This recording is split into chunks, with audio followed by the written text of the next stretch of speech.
그 어떤 일을 안다, 이렇게 아는 것에 대한 부분, 때로는 그 안다는 것에 대해서 고민해 볼 때가 있습니다. 내 자신을 정말 내가 알고 있는가? 그리고 내가 내 남편을 정말 알고 있는가? 내가 정말 내 아내를 알고 있는가? 때로는 내 부모를 내가 알고 있는가? 아니면 내 자식을 정녕 알고 있는가? 안다는 것, 거기에서 한번 고민을 해볼 필요가 있지 않겠는가?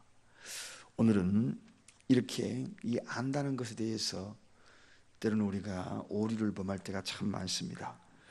유대인들이 얼마나 많이 안다라고 하나님에 대해서 이야기를 많이 했습니까? 그런데 정녕 그들이 하나님을 안다는 것이 정말 알고 있는 것인가 하는 것입니다. 일상적으로 지식적인 알매 아니라 정녕 안다는 것이 뭔가, 어느 누군가가 책에 이렇게 소개해 놨더라고요. 내가 그 사람을 안다고 이야기하는 것은 체화된 사랑이 실질적인 생활로 나타나는 것이다, 그렇게 이야기하고 기록해 놓은 걸 봅니다.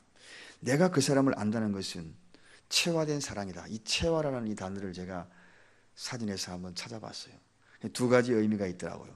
산앵두나무 꽃, 산앵두 나무 꽃, 그거를 체화라 그렇게 이야기하고, 또 다른 의미가 하나 있는데, 이것은 그러한 사물적인 것을 이야기하다 보다도 형제의 두터운 우애, 이렇게 사진에 소개해놨더라고요. 형제의 두터운 우애, 그게 바로 체화다. 산앵두나무 꽃처럼 붙여가지고 제 나름대로 해석을 하니, 산에 있는 그 예쁜 앵두나무 그 꽃처럼 형제의 두터운 사랑의 그 향기를 가지고 그와 함께 실질적인 실천적인 사랑을 이야기하는 것이다. 그렇다면 우리가 안다는 것에 대해서 한번 살펴볼 필요성이 있지 않겠습니까? 누군가를 아는 것, 내 가족을 아는 것, 우리 교우를 아는 것, 체화된 사랑, 그 향기가 그 속에 묻어 있는가? 두터운 그러한 사랑의 향기가 그 속에 묻어 있는가? 오늘 유대인들이 하나님을 안다는 것이 실질적인 사랑의 실천 생활 속에서 드러나는 것들은 전혀 없이 그러한 것들을 안다라고 이야기하며 예수님께 계속적으로 지금 반론을 제기하는 모습을 봅니다. 아프리카 서부의 한 산악지대에 식인 종족이 있었습니다. 그런데 그 식인 종족을 통과해야 산을 넘어가는데, 그 식인 종족을 통과할 수 있는 그런 군대도 막상 두려워서 그 식인 종족을 통과하여 산을 넘지를 못하는 겁니다. 그래서 이제 작전을 짜고 무기를 다루고 칼로 더욱더 단단하게 무장을 하고 준비를 하는데, 그럼에도 불구하고 도무지 통과할 때마다 실패하는 겁니다. 그런데 어느 날 한 선교사님이 그 산을 통과합니다. 깜짝 놀랐어요. 어떻게 그 산을 통과했느냐고 물어보니까 이 선교사님이 이야기합니다. 당신들은 그곳을 통과할 때에 전쟁의 사람으로 갔고, 나는 그곳을 통과할 때에 평화의 사람으로 갔습니다. 그렇게 이야기하는 것이죠. 전쟁의 사람으로 가는 것은 전쟁이 남아 도사리고 있지만, 평화의 사람으로 가면 평화의 사람으로, 사랑으로 그게 도사리고 있다. 우리가 사랑의 사람으로 그것을 통과하면 사랑이 기다리고 있지만, 전쟁을 치르려고 마음을 먹고 그것으로 통과하려면 전쟁을 치러야 합니다. 내 인생도 그 누군가가 실질적인 이 사랑을 가지고, 체화된 사랑을 가지고 다가서게 되면 통과할 수 있지만, 사랑으로 통과할 수 있지만, 그 마음속에 전쟁을 치러야 될 마음을 가지고 통과하려면 통과하지 못한다. 그러한 이야기입니다.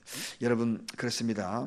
오늘은 바로 이렇게 주님이 그토록 지금 일러주는데도 불구하고 안다는 것에 대해서 스스로 알지 못하는 이 유대인들에게 예수님은 또다시 그의 모습을 스스로 자신을 증명해 나가기를 시작을 합니다. 요한복음을 가만히 보면 예수님의 이 증명, 스스로 증명하는 대목이 참 많이 나옵니다. 7장부터 16장까지 계속적으로 예수님이 스스로 하나님의 존재와 자신의 존재에 대해서 내가 바로 그로라 하면서 계속적으로 예수님을 증명하는 걸 봅니다. 그래서 스스로 증명하다, 이 단어가 바로 자증이라는 단어로 한마디로 이야기할 수 있죠. 자증, 스스로 증명한다. 그 누구도 자신을 자증하는 존재는 없습니다. 그런데 우리 예수님이 오늘 스스로 자신을 증명해 나가는 걸 보게 됩니다. 그럼 어떻게 그들이 이야기하기에 이렇게 증명해 나가려고 할까? 부드러운 카리스마, 부드러운 미소, 그것을 가지고 차근차근히 스스로를 증명해 나갑니다. 여러분, 오늘 이 유대인의 이야기가 어떤 이야기로 예수님을 무너뜨리려고 하고 있습니까? 먼저 그들의 생각에 대해서 알아보고 예수님이 증명하는 것을 짧게 한번 묵상해 봅니다. 52절에 가보니까 아브라함도 선지자들도 죽었거늘 내 말이 사람이 내 말을 지키면 죽음을 영원히 맛보지 아니한다. 예수님이 그 앞절에 보면 내 말을 지키면 죽음을 맛보지 못할 것이다, 이렇게 이야기를 합니다. 자, 이 이야기 속에 유대인들은 바로 그들이 잘못 오류를 범하고 있는 것이 있습니다. 그것은 뭐냐 하면 인간의 존재를 육적인 존재로 한정지은다는 것입니다. 육적인 존재로만 한정지우는 바로 이러한 유대인들의 모습. 여러분, 유대인들의 이러한 모습 속에서 오늘 인류를 가만히 들여다보고 세상 사람들을 가만히 들어보셔요. 대부분 인생을 살아가면서 어디에 한정하고 있는지, 육적인 인생에 한정하고 있지는 않습니까? 뭐 유대인들이 별답니까? 유대인들이 특이합니까? 그것이 아니라 오늘 이 시대의 많은 사람들도 대다수가 가만히 보면 영적인 삶에 대해서 전혀 고려하지 아니하고 생각지도 못하는 이들이 참 많습니다. 그토록 하나님을 안다 그랬잖아요. 이들이 하나님을 안다라고 이야기하고 율법의 능통자들이 그 속에 들어있었고, 또 그 가운데는 바리새인도 율법 학자들도 들어있었는데, 하나님을 안다는 것에 대한 부분들이 겨우 예수님의 말씀하시는 이건 아브라함도 죽었는데 육적인 삶에 대해서만 한정짓는 그들의 모습을 보더라는 것입니다. 그러므로 인간이 영적인 존재라는 이 사실에 대해서 전혀 인지를 못하고 있는 것을 보게 됩니다. 영혼의 소중함을 알지 못하고 있다는 것입니다. 현세의 소중함만 이 목적을 두고 있는 모습을 보게 됩니다.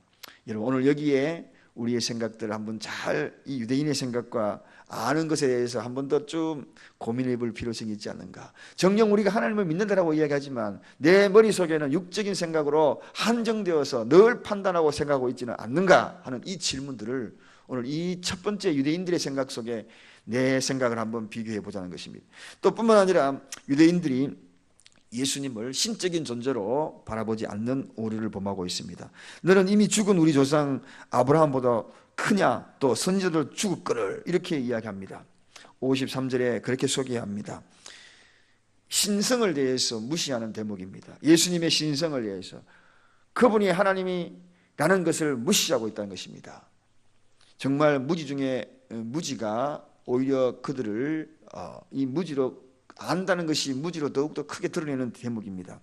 우리가 잘 알고 있는 대로 빌립과 나다네엘 같은 경우에는 이적과 기적을 전혀 경험을 하지 않았음에도 불구하고 그 진실함의 신성을 발견을 합니다. 진실함 속에 신성을 발견했다는 것입니다. 우리가 잘 알고 있는 사마리아 여인 같은 경우 예수님의 기적을 보았습니까? 전혀 보지 못했습니다.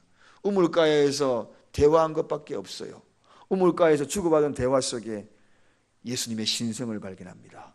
여러분, 오늘날도 마찬가지입니다. 기적 속에서 예수님의 신성을 발견하는 것이 아닙니다. 정녕 그분의 대화 한마디라도, 말씀 한마디라도, 진리의 말씀 속에서도 신성이 발견되는 그러한 은혜가 여러분에게 있기를 원합니다. 오늘 많은 사람들은 그렇습니다. 유대인들은 사실 알고 보면 이적을 더 많이 보았습니다.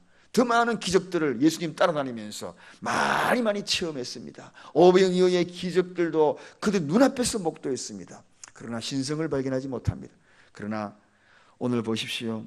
나다네엘과 빌립 같은 경우도 그저 예수님 한마디에 무너지지 않습니다. 베드로 같은 경우 한마디로 나를 따르라, 한마디로 무너져서 그를 따르지 않습니까?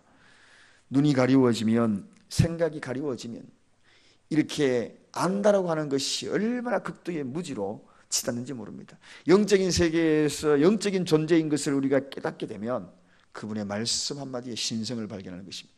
오늘 하나님의 말씀 한마디에, 하나님의 말씀, 제 입술을 통하여서 보잘것없이 전해지지만 하나님의 말씀이라면 이 말씀 속에 하나님이 발견되기를 주님의 이름으로 축원드립니다. 이 속에 하나님의 다가오심을 진정으로 체험되니, 그리고 그분을 신성을 발견하고 따라 나서는 그러한 자들, 이렇게 무지한 이런 유대인들. 또한 55절에 보니까 그들의 무지가 이제 예수님으로부터 지적되는 것을 봅니다. 5절 보면 너희는 그를 알지 못하되 보십시오. 이렇게 너희들이 많이 안다고 그랬잖아. 돌아보면 알지 못하는 그들의 무지를 예수님이 한마디로 지적하는 대목이 나옵니다. 너는 알지 못한다. 정녕 알지 못한다. 우리가 정말 하나님을 알고 있는가? 오늘 이 시간 정말 하나님을 알고 있으면 우리는 바로 이 영적인 하나님의 말씀, 그저 보잘것없는 저를 통하여 입술의 대변자가 되었다 할지라도 그 속에 하나님의 음성을 들을 수 있어요. 기적과 이적이 나타나지 않는다 할지라도 신성을 느낄 수 있는 그러한 자가 진정한 하나님을 아는 자들이다. 여러분, 율법을 연구하는 자들, 그들을 향하여서 너희들은 정말 무지하다 이렇게 이야기합니다. 지식이 많을수록 알고 보면 자신의 무지를 깨닫는 것이 당연한 도리거든. 정말 하나님을 알아가면 알아갈수록 우리가 죄인된 것을 알잖아요. 그래서 하나님에 대한 지식은 다른 세상 지식과 달라요. 이상해요. 영적인 지식은 세상의 지식과 달라요. 영적인 지식은 세상과 뭐가 다르느냐? 세상의 지식은 알아가면 알아갈수록 자기 자신의 갖고 있는 풍부한 지적인 것들의 성향들이 드러나지만, 자기 자신이 갖고 있는 역량들이 드러나지만, 그러나 영적인 지식은 가지면 가질수록 무지성을 깨닫는다. 무슨 무지? 뭘 무지? 세상의 무지요, 그리고 하나님에 대한 그러한 모습들에 대한 부분을 더욱더 깊이 깨달아가는 그러한 모습으로, 그래서 자신의 죄성을 깨닫게 된다 하는 것입니다. 세상의 무지가 오히려 자신의 죄성을 깨달아가고 하나님을 더 깊이 깨달아가는 그러한 모습으로 변화된다는 것입니다. 사랑하는 여러분,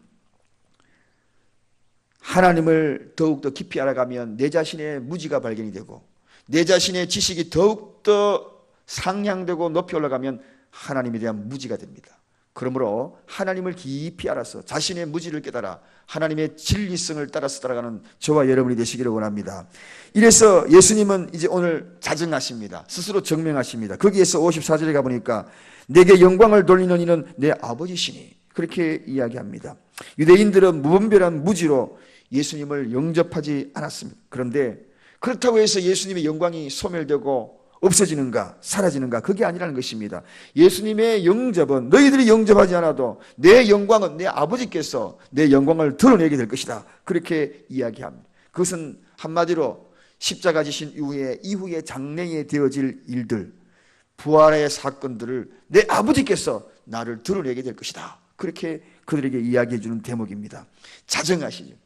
내가 메시아임을 스스로 자정하는 대목입니다. 또 뿐만 아니라 55절에 가보니까 나는 아노니 하면서 이야기하는 대목이 나옵니다. 만일 내가 알지 못하면 거짓말장이다. 내가 나를 알지 못하면 내가 거짓말장, 내가 하나님을 알지 못하면 거짓말장이다, 그렇게 이야기합니다. 인간은 이 거짓에 대해서 굉장히 스스로 자기 방어적인 행동을 많이 합니다. 이에 문제가 부딪히면 바로 이 거짓말이 나도 모르게 탁 나를 방어하기 시작하죠. 또 체면적인 문제가 내 앞에 딱 다가오면 바로 자기 방어의 생각으로 그 체면을 유지하기 위해서 거짓말하는 그러한 인간의 속성들이 있습니다. 그래서 인간은 알고 보면 늘 바로 이 두 가지의 나를 방어하고자 하는 그런 거짓들이 늘 나타나게 되죠. 근데 오늘 여기에 보면 예수님은 전혀 이해관계도 아닙니다. 그저 존재 자체가 위협받는다 할지라도 주님은 거짓말하지 않는다, 이렇게 선포하는 것을 보게 됩니다. 진리가 아니면 과연 이렇게 자신은 거짓말하지 않는다라고 이야기할 수가 있겠는가 하는 대목입니다. 스스로 자정하는 증명, 이 증명하는 그런 모습입니다. 진리로서 할 수 있는 이야기를 지금 하더라는 것입니다. 나는 어떤 생명의 위협을 받는다 할지라도 너희들은 이해관계에 부딪히면 거짓말하고, 뿐만 아니라 너희는 이해관계가 아니라 체면적인 문제만 있으면 거짓말하지만 나는 생명의 위협을 받는다고 나는 거짓말하지 않을 것이다. 이후에 예수님은 어떻게 했습니까? 십자가에 매어 달아도 그는 거짓말하지 않았고 마지막까지 진실을 유지했던 것, 우리는 너무나 잘 알고 있지 않습니까? 한마디로 예수님이 하나님의 아들이 아니라고 이야기 한마디만 하면 예수님은 충분히 살아날 수 있었습니다. 십자가에 매어 달리지 않아도 되었습니다. 그럼에도 불구하고 그는 거짓말하지 않았다는 것입니다. 왜? 그분이 진실이기 때문에. 바로 이것을 저는 한마디로 이야기하면은 오늘 결론입니다. 자정하는 예수님의 모습을 우리가 닮아야 될, 그리고 우리가 오늘 적용해야 될, 오늘 삶을 적용해야 될 하나의 말씀이기도 합니다. 지행일치, 아는 것과 행하는 것이 일치하시는 주님이구나 하는 걸 느낍니다. 아는 것과 행하는 것을 일치하구나. 인간은 모든 것이 지행일치에 너무나 너무나 나약하게 무너질 때가 참 많습니다. 아는 것과 행하는 것이 너무나 무너지죠. 체화된 사랑으로 우리가 그 사람을 안다라고 이야기하지만 아는 것과 행하기는 너무나 동떨어지지 않는가. 오늘 우리가 하루의 삶 속에서 내가 그를 안다면 체화된 사랑을 지행일치로 행하시는, 그것이 바로 스스로 증명하는 길입니다. 우리가 예수 그리스도를 믿는 자라면, 그리고 정녕 우리가 크리스찬이라면 지행일치를 통하여서 예수 그리스도를 증명해 나가는 저와 여러분이 되시기를 간절히 축원드립니다. 기도하겠습니다. 하나님 아버지 감사합니다.